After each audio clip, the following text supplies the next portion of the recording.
ಏನ ಎಲ್ಲಿಂದ ಬಂದ್ರು ಅವರು? ಸರ್ವಾರ್ಥ ಸಿದ್ಧದಿಂದ ಬಂದ್ರು.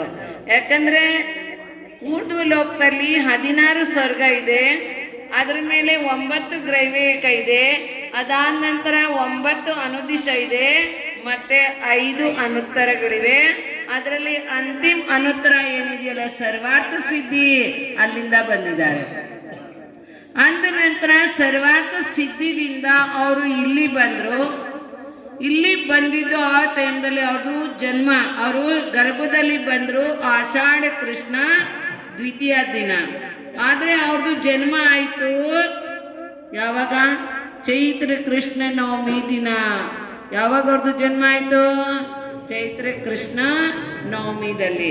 ಅದೇ ಪ್ರಕಾರ ಚೈತ್ರ ಕೃಷ್ಣ ನವಮಿದಲ್ಲಿ ಅವ್ರದ್ದು ಆಯು ಎಷ್ಟಿತ್ತು ಅಂದ್ರೆ 84 ಪೂರ್ವದ ಆಯು ಇತ್ತು.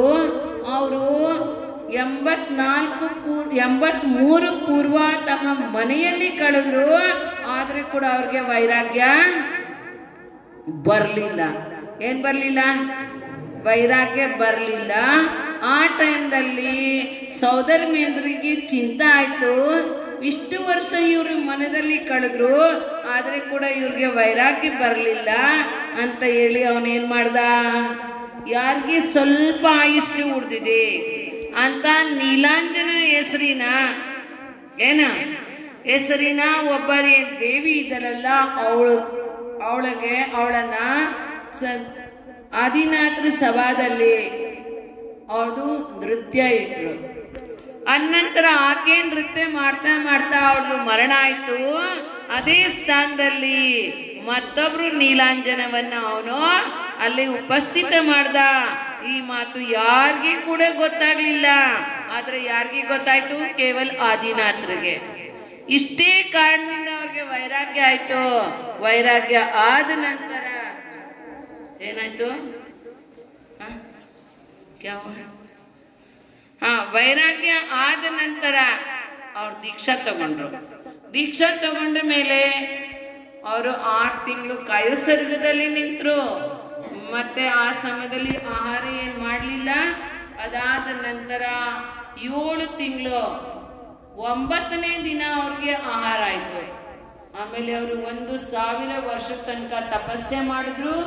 ಮತ್ತೆ ಅವ್ರಿಗೆ ಕೇವಲ ಜ್ಞಾನ ಆಯ್ತು.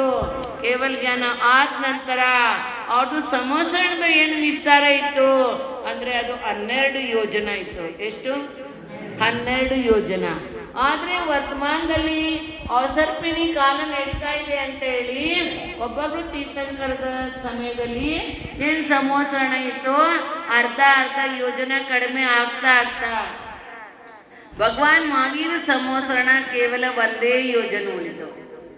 ಅಂದ ನಂತರ ನೀವು ತಿಳ್ಕೊಡ್ರಿ, ತೀರ್ಥಂಕರ ಪ್ರಕೃತಿದು ಬಂದ ಎಲ್ಲಾರ್ಗೂ ಕೂಡ ಆಗೋದಿಲ್ಲ.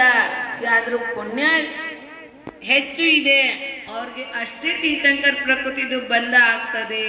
ತನ್ನಂತರ ಈಗ ಇಲ್ಲಿ ನೀವು ಮುಂಜಾನೆ ಏನು ಸಮುಚ್ಚಯ ಪೂಜಾ ಮಾಡುದ್ರಲ್ಲ, ಅದರಲ್ಲಿ 6ನೇ ನಂಬರ್ ಪೂಜ್ಯದಲ್ಲಿ ತೀರ್ಥಂಕರದ ಬಗ್ಗೆ ವರ್ಣನೆ ಬರ್ತದೆ. ಯಾರ ಬಗ್ಗೆ?